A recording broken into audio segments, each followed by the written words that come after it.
Varicose veins కి సరైన చికిత్స కోసం సంప్రదించండి ఎవిస్ హాస్పిటల్. సార్ నేను యాక్చువల్ గా నా జీవితంలో నేను ఒక చాలా పెద్ద తప్పు చేశాను సార్. ఆ తప్పు ఎలాంటిదంటే దాన్ని ఎవరు క్షమించలేరు. సో నేను తెలుసుకునేసరికి నాకు అందరూ దూరం అయిపోయారు. దాని వల్ల ఇన్ని నష్టాలు జరుగుతాయి, ఇన్ని ఘోరాలు జరుగుతాయని నేను ఆ రోజు ఆలోచించలేదు సార్. నేను ఆ తప్పు చేయడానికి, అవును సార్, నేను ఆ తప్పు చేయడానికి కూడా దాని వెనకాల ఒక కారణం అంటూ ఉంది. బట్ నేను ఆ టైంలో ఆ కారణాన్ని పట్టుకొని నేను అంత ఆలోచించి ఆ తప్పు చేయకుండా ఉండాల్సింది. రైట్ మీరు ఇప్పుడు పశ్చాత్తాపడుతున్నారు, అర్థమవుతుంది నాగలక్ష్మి. అసలు ఏం జరిగిందో ఒకసారి డీటెయిల్డ్ గా చెప్పండి. అంటే మా ఫాదర్, మదర్, ఒక చెల్లి, నేను నలుగురం అండి. పెళ్లిడి వచ్చినప్పుడు మాకు అంటే వేరు సంబంధాలు చూసి మాకు మ్యారేజ్ చేశారు.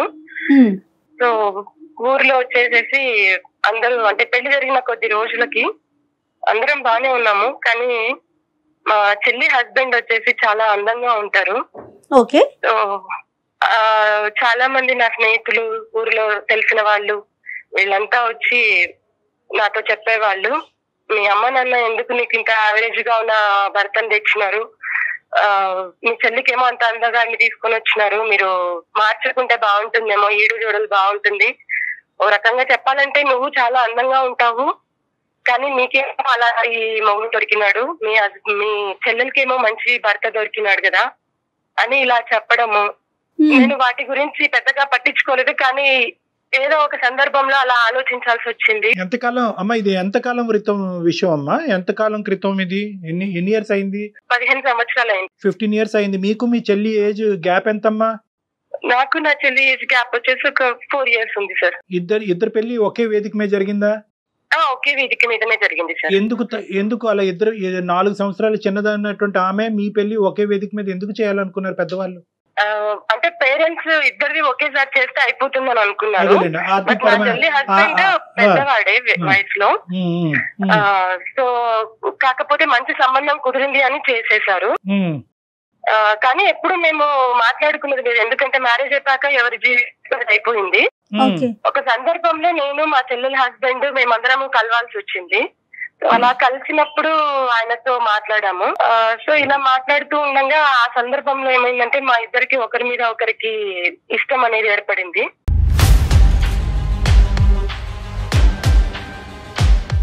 మీ పెళ్లికి ముందు మీ భర్తని చూసారా? ఆమె భర్తను కూడా చూసారా పెళ్లికి ముందు? చూడలేదు సార్. అమ్మ వాళ్ళు ఏ సంబంధం అయితే తెచ్చారో నేను అదే సంబంధం పెళ్లి చేసుకున్నాను. చెల్లి కూడా అంతేనండి? చెల్లి కూడా అంతే. సో ఎవరు కూడా మీ భర్తని మీరు చూడలేదు, చెల్లి భర్తను కూడా మీరు చూడలేదు, పెళ్లికి అయితే మాత్రం రెడీ అయ్యారు, పెళ్లి చేసుకున్నారు. ఏమ్మా? అంటే ఫోటోస్ అవి చూసాం కానీ పెద్దగా అప్పుడు పట్టించుకోలేదు సార్. కాకపోతే ఊర్లో ఉన్న వాళ్ళు అందరూ చెప్పడం తోటి నాకు అట్లా ఒకలాంటి ఫీలింగ్ వచ్చిందనమాట. ఏమని చెప్పేవారమ్మా ఊర్లో వాళ్ళందరూ? ఏమని చెప్పేవారు? నువ్వేమో ఇంత అందంగా ఉన్నావు, కానీ నీకు దొరికిన హస్బెండ్ మాత్రం యావరేజ్ గా ఉన్నాడు, నీ చెల్లెలకు మాత్రము మంచి హస్బెండ్ దొరికాడు, చాలా అందగాడున్నాడు అని ఇలా చెప్పడం తోటి నాకు కొంచెము ఆయన మీద అట్రాక్షన్ అనేది కలిగింది సార్. ఎంత వయసు ఉంటదమ్మా అప్పుడు నీకు? అప్పుడు నాకు 24 years ఉంటుంది. 24 years వయసుకి ఊరు వాళ్ళు ఆ అమ్మాయి భర్త బాగున్నాడు కాబట్టి జీవితం అంటే పెళ్ళి అంటే అందం ఒకటి చూస్తే చాలు, అందం ఉంటే కనుక అన్ని సరిపోతాయి అనేటప్పటికి మీరు అందమే ఇంపార్టెంట్ అన్నట్టుగా ఫీల్ అయ్యారు, అంతే కదమ్మా? అంటే అవును సార్. అతని ఇన్ఫ్లుయెన్స్ లోకి నువ్వు వెళ్ళావు, అవునమ్మా? అవును సార్. లేదంటే అతను నీ ఇన్ఫ్లుయెన్స్ లోకి వచ్చాడా? అంటే అతను మాట్లాడడం జరిగింది సార్, నాకు నువ్వంటే ఇష్టం అని. అలా చెప్పడంతో నేను కూడా ఆయన మాటలకి, ఎందుకంటే నా మనసులో కూడా అలా ఉండిపోయింది కదా. మరి ఈ 3 సంవత్సరాలు మీ హస్బెండ్ ఎలా ఉండేవారండి? మీతో ఉండేవారా? చక్కగానే ఉండేవాళ్ళం మేడం. కాకపోతే నాకు మనసులో ఇట్లా చెప్పడం వల్ల నాకు అది మనసులో వాళ్ళ హస్బెండ్ చాలా బాగున్నాడంట, ఇలా నాకు స్ట్రాంగ్ గా అయిపోయింది మేడం. సో ఒకసారి మేము ఒంటరిగా ఒక జాతరకు వెళ్ళాం అనమాట. తాను ఒక్కరే వచ్చారు, ఫ్యామిలీతో కాకుండా. సో నేను ఒక్కదాన్నే వచ్చాను అనమాట.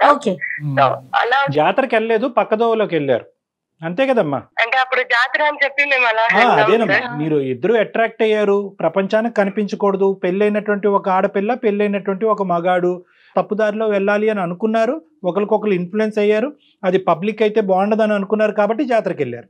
అవును సార్. అంటే తను నా చెల్లి భర్త అన్న ఆలోచన కూడా నాకు రాలేదు ఆ టైంలో. రాదు. తన భవిష్యత్తు ఏమవుతుంది అని కూడా నేను ఆలోచించలేదు. కేవలం ఆ మాటలు నా మనసులో గట్టిగా ఉండిపోవడం వల్ల నేను ఇక మిగతా ప్రపంచాన్ని ఏది నేను చూడలేదు, నా భర్తను కూడా నేను చూడలేదు. ఒక్క మాట నాకు చెప్పమ్మా, ఒకప్పుడు పబ్లిక్ నువ్వు అందంగా ఉన్నావు కానీ నీకంటే తక్కువగా అందం ఉండేటటువంటి భర్త నీకు వచ్చాడు, ఎక్కువగా అందం ఉండేటటువంటి భర్త మీ చెల్లికి వెళ్ళాడు అనే పబ్లిక్ టాక్ లేకపోయినా కూడా నువ్వు ఇలా అట్రాక్ట్ అయ్యి ఉండేదానివా, లేదా పబ్లిక్ అనే వాళ్ళు పదే పదే నీ చెవులో ఆ మాట వినిపించటం వల్లే అట్రాక్ట్ అయ్యావా? ఇది నీ ఉద్దేశమా, జనం నీలో నింపినటువంటి ఉద్దేశమా? నిజం చెప్పమ్మా. అంటే నాకు ఒకవేళ అలాంటి ఫీలింగ్ ఉన్నప్పటికీ సార్, నేను సాంప్రదాయాలు వీటినన్నిటిని బట్టి నేను ఎక్కువ ఓపెన్ అయ్యేదాన్ని కాదు.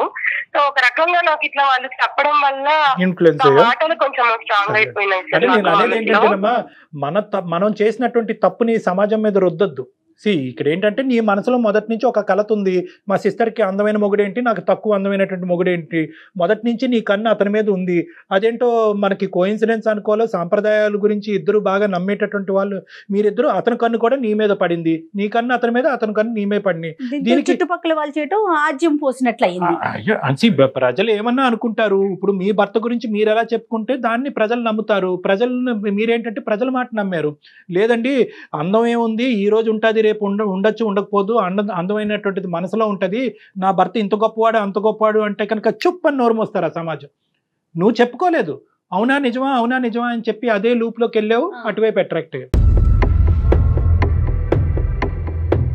మేమిద్దరము ఎవరికి చెప్పకోకుండా రాత్రికి రాత్రే వెళ్ళిపోయాం మేడం. నా దగ్గర ఏదో కొంత బంగారం ఉన్నది, అది తీసేసుకొని వీళ్ళనందరినీ మర్చిపోయాము. నాకు పిల్లలు లేరు, కానీ నా చెల్లికి అతను వచ్చే టయానికి 3 నెలల పసికందు ఉంది. బట్ నేను అది కూడా ఆలోచించలేదు పెద్దదానిగా. నేను చాలా పెద్ద తప్పు చేశాను మేడం. ఆ తర్వాత మేమిద్దరము అంటే ఎవరికి తెలియదు ఆ ప్రదేశము, ఒక ఊరికి వెళ్ళిపోయాము, చాలా మారుమూల ప్రాంతానికి వెళ్ళిపోయాము. అక్కడ ఒక గుడిలో మళ్ళీ పెళ్లి చేసుకున్నామండి.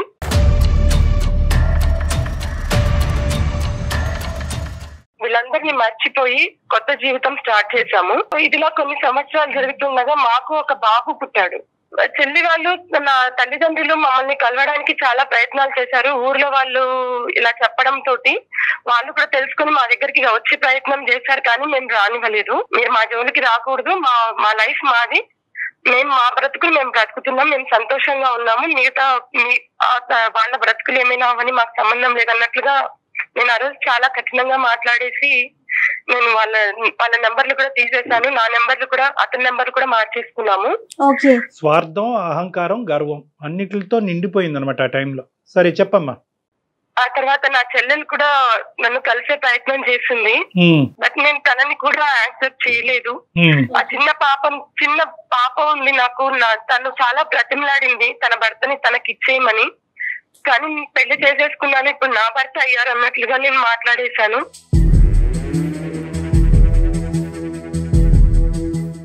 నా చెల్లెల్ని కూడా ఇంకొక పెళ్లి చేద్దామని వాళ్ళు ప్రయత్నం చేసినా తను మాత్రం ఇంకొకరిని పెళ్లి చేసుకోలేదు. ఆ పసిపిల్లతోనే తాను జీవితం గడిపింది. చాలా అంటే చాలా తప్పు చేశానండి నేను.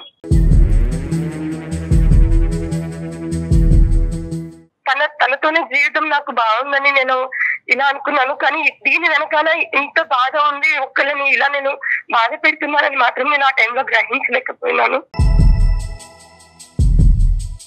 చాలా తప్పు చేస్తాను మేడం. ఇప్పుడు ఏంటి, చెల్లికి క్షమాపణ చెప్పాలని కోరుకుంటున్నారు? ఇప్పుడు మీరు ఏం ఎక్స్పెక్ట్ చేస్తున్నారు? ఇప్పుడు మీ పరిస్థితి ఏంటమ్మా? ఏంటి నీ పరిస్థితి ఏంటి? నువ్వు ఎక్కడున్నావు, ఎవరితో ఉన్నావు, ఏమైందమ్మా పరిస్థితి? ఇప్పుడు ఎలా ఉన్నారు మీరు?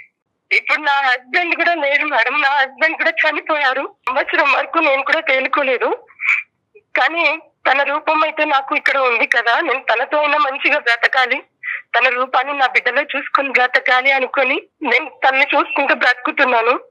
కానీ ఆ దేవుడు నాకు ఇక్కడ అన్యాయం చేశాడు. అన్యాయం అని చెప్పలేను, కానీ దేవుడు నాకు శిక్ష చేశాడు. ఆ ప్రతిరూపం, ఆ రూపాన్ని కూడా దేవుడు లేకుండా చేశాడు. క్యాన్సర్ తో ఆ బాబు కూడా చనిపోయాడని చాలా శిక్ష విధించాడు.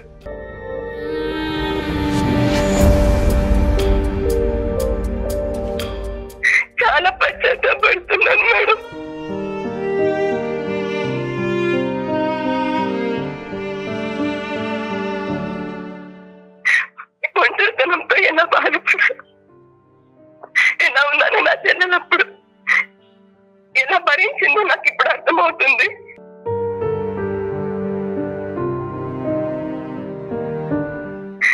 ఈ విషయాన్ని నేను తెలుసుకుని వాళ్ళని కలిసే ప్రయత్నం చాలా చేశాను, కానీ వాళ్ళు నన్ను చీకొడుతున్నారు.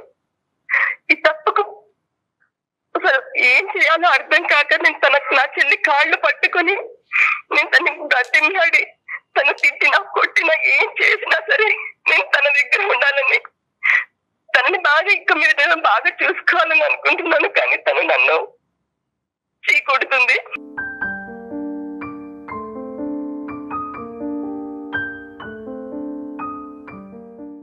తనకు ఒక పాప ఉంది. సో ఒక బాబుని పోగొట్టుకుని నేను ఎంత బాధ అనుభవిస్తున్నాను. కానీ తండ్రి లేకోకుండా ఆ పాప ఎలా పెరిగిందో అని తెలుసుకుంటే నాకు ఇప్పుడు చాలా బాధేస్తుంది.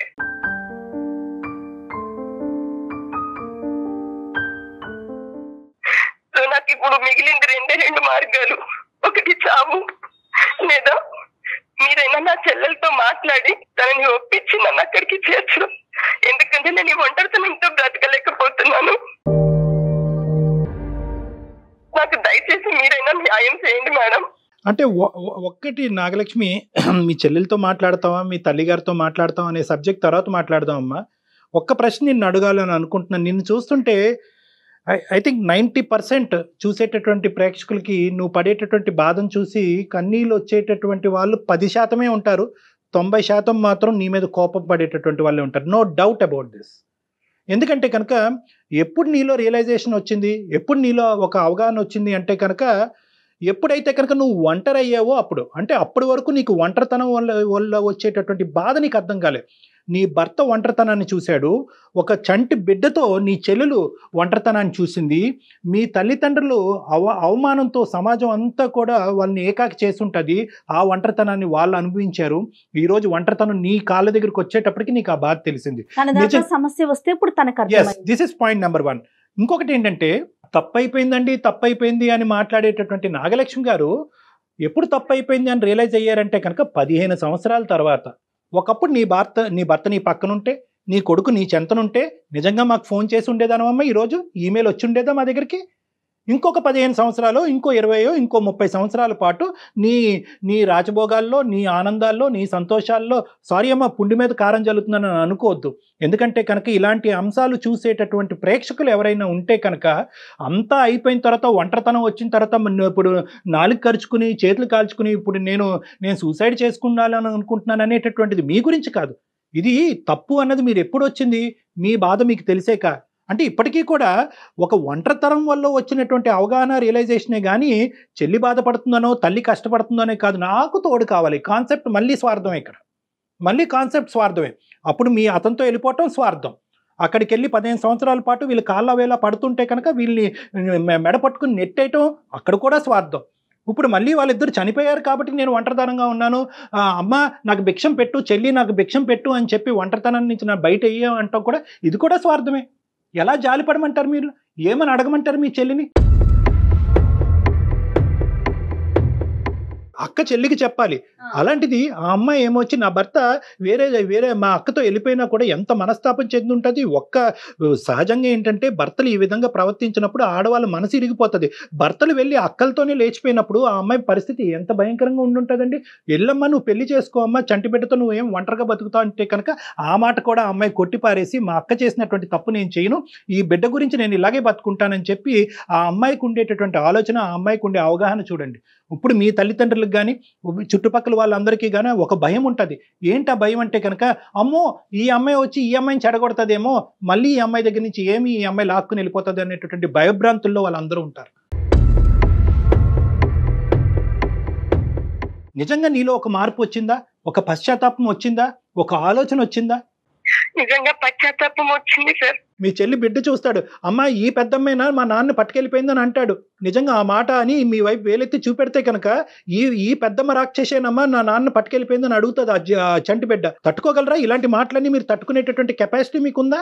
ఇప్పుడు నాకు ఏం అవసరం లేదు సార్, తన దగ్గర ఉంటే చాలు. తను ఏమన్నా పడతాను, నా చెల్లి కాళ్ళు పట్టుకోమన్నా నేను పట్టుకొని బతిమలాడతాను. ఇక్కడ జాలి అనిపించట్లేదండి. సారీ అండి, మీరు డాక్టర్ గారు అన్నట్లుగా ఇక్కడ జాలి అనే కాన్సెప్ట్ రావట్లేదు. మీరు సర్వం కోల్పోయారు, అది ఒక రకంగా అనిపించినా కూడా మీ మాటలు చూస్తుంటే జాలి అనే భావన కలగట్లేదు మాకు. ఒక చెల్లి మొగుడిని తీసుకొని మాట్లాడటానికి అసహ్యంగా అనిపిస్తోందండి. సారీ. నిజమే మేడం, ఇదే కాలం వెనక్కి తిరిగి వెళ్ళిపోతే. తప్పు చేయటం ఒక్కటే కాదు, తప్పులో మీరు 15 సంవత్సరాల పాటు ఉన్నారు. ఇద్దరు మనుషులు చనిపోయిన తర్వాత అప్పుడు మీరు రియలైజ్ అయ్యారు. సో ఇది 15 సంవత్సరాల క్రితం తప్పు కాదు. ప్రతి సంవత్సరం, ప్రతిరోజు, ప్రతి గంట తప్పు చేస్తూనే ఉన్నారు. అవతల వాళ్ళు బాధపడుతూనే ఉన్నారు. నా సుఖం నాకు ఇంపార్టెంట్, నా భర్త నేను అందమైన భర్తని మా చెల్లి దగ్గర నుంచి కొట్టేశాను అనేటటువంటి ఆనందంలో మీరున్నారు. ఆ నింద సమాజం మీద వేస్తున్నారు. మళ్ళీ జలసి, ఈర్ష. అందంగా ఉన్నాను ఇందాక అన్నాను కదా. అహంకారం, స్వార్థం, గర్వం, ఈ 3 అంశాలు 15 సంవత్సరాల పాటు పీకల లోతులో మీరు మునిగిపోయారు. సమాజం ఏం చేయలేదు. సమాజం పేరు చెప్పుకుని సమాజం ఇలా అంటుంది, బహుశా నా జీవితంలో ఏదో మిస్ అయిపోతున్నాను, ఆ అమ్మాయి లాటరీ కొట్టేసింది, ఆ లాటరీ కొట్టినటువంటి అమ్మాయి దగ్గర నుంచి నేను నొక్కేయాలి అనే ఉద్దేశం అక్కడ జరిగింది. సమాజం కాదు. చెల్లెలు మొగుడు అందంగా ఉన్నాడు, సో మేమిద్దరమే కలవాలి, అదే కదండి. దీన్ని ఒక రకమైన వేరే లాంగ్వేజ్ మాట్లాడతారు. మనం కెమెరా ముందు మాట్లాడకూడదు, అది ఎక్కువయ్యి చేసిన పనులు కాదు. ఇప్పుడు భాగ్య గారి దగ్గరికి ఎందుకు వెళ్ళాలని అనుకుంటున్నారు? ఒక్క కారణం చెప్పండి, గట్టి బలమైన కారణం. మీ మట్టుకు మీరు బ్రతకలేరా?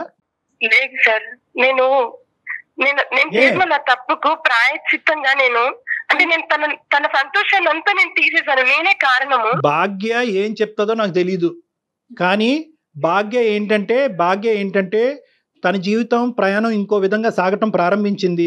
వెళ్ళిపోయింది, వాళ్ళ కర్మకు ఆలే పోతారు, వాళ్ళు చావు ఆలేసేస్తారు అన్నట్టుగా ఆ బిడ్డను చూసుకుని హ్యాపీగా బతుకుతుంది ఆ అమ్మాయి.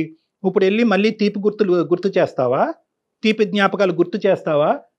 ఎవరినైతే కనుక ఇంతకాలం పాటు కల్లోనో, నిద్రలోనో, ఊహలోనో ఎక్కడో గుర్తు చేసుకుంటూ తిట్టుకునేటటువంటి వ్యక్తిని కళ్ళెదురుకుంటే వెళ్ళి నిలబడతావా? లేదు, తను ఏం చేసినా, తను ఏ శిక్ష విధించినా నేను భరించడానికి రెడీగా ఉన్నాను. తను నీకు శిక్ష విధిస్తుందని అనుకోకు. నా కాన్సెప్ట్ నీకు అర్థం కావట్లేదు. నువ్వు ఇంకో కొత్త రకం లైవ్ టెలికాస్ట్ లో శిక్షను విధించబోతున్నావు అమ్మాయికి. మీరు అమ్మాయికి ఒక శిక్షను విధించబోతున్నారు. ఇదిగో ఎక్కడో ఉన్నదని అనుకున్న నేను ఎక్కడో లేను, నీ పక్కలోనే ఉన్నానన్నట్టు ఆ అమ్మాయికి మళ్ళీ ఒక కొత్త రంగుని చూపెట్టబోతున్నారు. 15 సంవత్సరాల పాటు తను ఒక అలవాట్లో పడింది, ఆ బిడ్డతో పాటు బతకటము, అదే జీవితం అనుకోవటం. వాస్తవానికి నేను మీ స్థానంలో ఉంటే కనుక నేను ఆ శిక్షను నేనే అనుభవిస్తాను. ఆ శిక్షను మళ్ళీ నన్ను శిక్షించండి అని చెప్పి వాళ్ళని అడగను, నన్ను బాధ పెట్టండి అని అడగను. మీ అవసరం మాకు లేదు, మా అవసరం నీకు లేదు, కాబట్టి నువ్వు అక్కడే ఉండి మేము ఇక్కడే ఉంటాం. ఎందుకు ఇప్పుడు మళ్ళీ వాళ్ళని కలవాల్సిన ప్రయత్నం ఎందుకు చేస్తున్నారు మీరు? నేను ఒంటరితనంతో ఉన్నా. అంటే కాదండి, కాళ్ళ మీద పడి క్షమాపణ చెప్పేస్తే మీ తప్పులన్నీ పోతాయా? ఏమవుదు. నేను తను ఏమన్నా కూడా నేను తన కాళ్ళ మీద, నా తల్లిదండ్రుల కాళ్ళ మీద పడి నేను క్షమాపణ కోరుకుంటాను మేడం. మీ సిచ్యువేషన్ అర్థమైందండి. మీరు ఏమి ఎక్స్పెక్ట్ చేస్తున్నారు అర్థమైంది. నాకు ఒక ఫ్యూ సెకండ్స్ టైం ఇవ్వండి. ఒకసారి డాక్టర్ గారు నేను డిస్కస్ చేసుకొని, ఇఫ్ డాక్టర్ గారు ఓకే అంటే కనుక మీ సిస్టర్తో మాట్లాడతాను. ఓకే అండి? సరే మేడం, ఎలాగైనా ఒప్పించే ప్రయత్నం చేయండి మేడం. నా చెల్లెలకి ఒప్పించే ప్రయత్నం అనేటటువంటిది మేము చేతుల్లో లేదండి. ఇప్పుడు మేము చేయటం వరకే. అక్కడ మీరు ఒక నిమిషం లైన్ లో ఉండండి ప్లీజ్, హోల్డ్ లో ఉండండి. కళ్యాణ్ గారు ఏం చేద్దాం చెప్పండి. ఇప్పుడు రెండు వే చేయాలి మేడం. ఒకటి, అసలు ఎందుకు నాగలక్ష్మి మళ్ళీ భాగ్య దగ్గరికి ఎందుకు వెళ్తుంది అనేటటువంటి కాన్సెప్ట్. ఇప్పుడు భాగ్యకి అదే వస్తుంది. ఇప్పుడు వరకు గుర్తుకు రానటువంటి చెల్లి ఇప్పుడు ఎందుకు గుర్తొచ్చిందండి? అంతే కదా. 15 సంవత్సరాల పాటు ఆవిడ గుర్తుకు రాలేదు. భాగ్యలక్ష్మి యొక్క భర్తతో పాటు ఈవిడ సంసారం చేసింది ఇంతకాలం. ఇప్పుడు ఆ ఒంటరితనం అక్కడికి వెళ్ళిపోయింది. కొడుకు కూడా చనిపోయాడు, దురదృష్టవంతుడు. వాడు ఎన్ని బాధలు పడ్డాడు ఆ ఒంటరితనంలో. అమ్మమ్మ లేదు, నాయనమ్మ లేదు, తాతయ్య లేదు. ఆడు ఒంటరితనంలో ఆ బెంగతో క్యాన్సర్ ఏదో వాడు చనిపోయాడు. ఇప్పుడు మళ్ళీ అదే కాన్సెప్ట్ ఈ అమ్మాయి జీవితంలోకి ఎంటర్ అవుతుంది. మళ్ళీ ఒంటరితనం అనే కాన్సెప్ట్ తోనే వెళ్తుంది. ఏంటి ప్రతిదానికి ఈ అమ్మాయి ఒంటరి అవుతున్నప్పుడల్లా సమాధానం చెప్పేది ఆ చెల్లెనా? చెల్లి భర్త సమాధానం చెప్పాలి. ఇప్పుడు భర్త చనిపోయిన తర్వాత ఇప్పుడు చెల్లి సమాధానం చెప్పాలా? ఎప్పటికీ ఆ అమ్మాయి మీదేనా భారం? చెల్లి మీదేనా అంటారు. చెల్లి మీదే. మనం ఆ అమ్మాయితో మాట్లాడాలి లేదా అన్నది. మాట్లాడితే కనుక ఆ అమ్మాయి మనసులో అనవసరమైన ఒత్తిడి పెడుతున్నావా అనేది బి. ఇంకోటి ఏంటంటే, ఆ అమ్మాయి ఒప్పుకోలేదు అనుకోండి, నాకు అక్కర్లేదు, నీ దారి నీది, నా దారి నాదని అంటే కనుక ఇంకా ఈ అమ్మాయి ఫీల్ అవుతుంది. ఇంకా ఫీల్ అవుతుంది. అంటే తను ప్రిపేర్డ్ గా ఉంటేనే మాట్లాడాలండి. తను ఏం చెప్పినా వాళ్ళ సిస్టరు మాట్లాడతానన్నా మాట్లాడనన్నా కలిసి ఉంటామన్నా ఉండమన్నా కూడా దానికి ప్రిపేర్ అయితేనే మనం కాల్ చేద్దాం. ఒకటమ్మా, ఈ రోజు నీకు ఎటువంటి వాగ్దానాలు చేయము, ఎటువంటి ప్రామిసులు మేము చేసే ఉద్దేశం మాకు లేదు. కేవలం ఏంటంటే ఎంత కాదనుకున్నా కూడా నువ్వు ఈరోజు భర్తను పోగొట్టుకున్నావు, కొడుకును పోగొట్టుకున్నావు, ఒక భయంకరమైనటువంటి ఇది ఉంది కాబట్టి ఒక మానవతా దృక్పథంతో నీ కోరికను తీర్చాలనే ఉద్దేశంతో మేము ఆ అమ్మాయితో మాట్లాడతాం. ఓకేనమ్మా? కానీ తను ఏం చెప్పినా యాక్సెప్ట్ చేయడానికి రెడీగా ఉండండి. చచ్చిపోవటం మార్గం కాదమ్మా. మళ్ళీ ఇలాంటి పిచ్చి మాటలు మాట్లాడు. ఇది ఒక తప్పు. మళ్ళీ 15 సంవత్సరాల పాటు నువ్వు ఒక పిచ్చితనం అనే మబ్బులో ఉన్నావు. ఇప్పుడు చచ్చిపోవటం అనేది ఇంకో పిచ్చితనం. ఒంటరితనం అనేటటువంటిది మనిషిని చంపేయక్కర్లేదమ్మా. నీ గురించి నువ్వు బతకచ్చు. చనిపోవటానికి ఒక కారణం ఉంటే బ్రతకటానికి 1000 కారణాలు ఉంటాయి. మీ మాట మీద మేము ధైర్యం తెచ్చుకుని మా సిస్టర్ ఏం చెప్పినా కూడా నేను స్వీకరిస్తాను, ధైర్యంగా బతుకుంటాను అనే మాట మీరు మాకు ప్రామిస్ చేస్తే మేము మీ సిస్టర్తో మాట్లాడతాం.